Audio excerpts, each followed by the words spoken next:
বেঁচে থাকলে হয়তো আজ ৪৬তম জন্মদিন পালন করতেন লিঙ্কিন পার্ক ব্যান্ড খ্যাত চেস্টার বেনিংটন।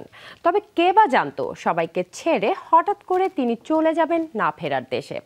জনপ্রিয় প্রয়াত এই রকস্টারের জন্মদিন আজ, আর তা নিয়ে থাকছে আমাদের এবারের প্রতিবেদন।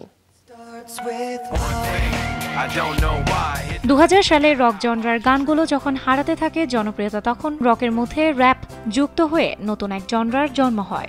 এরপর সেই জনরার গানগুলো একে একে শ্রোতাদের কাছে হয়ে ওঠে জনপ্রিয়। আর এই জনরার আবিষ্কারক লিঙ্কিন পার্ক। ব্যান্ডটির এই জনপ্রিয় হওয়ার পিছে যে মানুষের সবচেয়ে বড় কৃতিত্ব ছিল ব্যান্ডের ফ্রন্টম্যান চেস্টার বেনিংটনের। ১৯৭৬-এ অ্যারিজোনার ফিনিক্সে জন্মগ্রহণ করেন এই তারকা। ছোটবেলা থেকে জীবন সংগ্রামের লড়াইয়ে যোগ দিতে হয়েছে তাকে। বাবা মার সংসার ভাঙনের পর ড্রাগে আসক্ত হওয়ার মতো নানা ঝামেলা ছিল তার জীবনে। তবে সেই সময়েও সঙ্গীত ছাড়েননি তিনি। অর্থের অভাবের জন্য বার্গার কিংয়ে চাকরি নেন শুধু পেট চালানোর জন্য।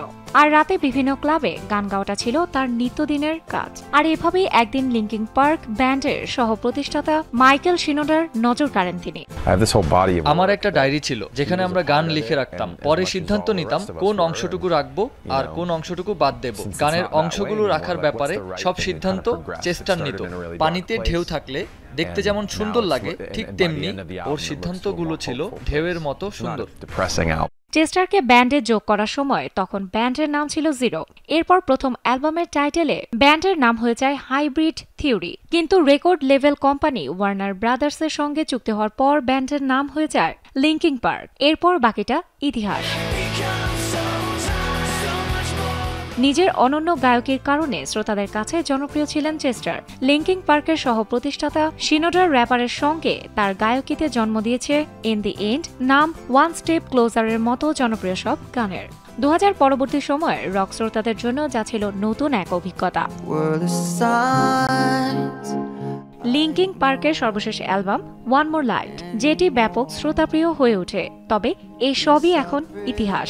২০১৭ সালের ২০ জুন আত্মহত্যার মধ্য দিয়ে চিরদিনের জন্য বিদায় নেন চেস্টার। আর এর মধ্য দিয়েই শেষ হয় রক জনরার এক অধ্যায়। তবে তিনি চলে গেলেও যুগের পর যুগ চেস্টার আজীবন বেঁচে থাকবেন তার এই গানের মধ্য দিয়ে। আজ এই রকস্টারের জন্মদিন, আর তার জন্মদিনে জানাই অনেক অনেক শুভেচ্ছা। Happy birthday Chester Bennington. Sumaira tree, showbiz tonight. Ceylon family ব্লেন্ডের কড়ালিকার আর সতেজ স্বাদের পারফেক্ট ব্লেন্ডে স্বপ্নেরা মেলুক টানা।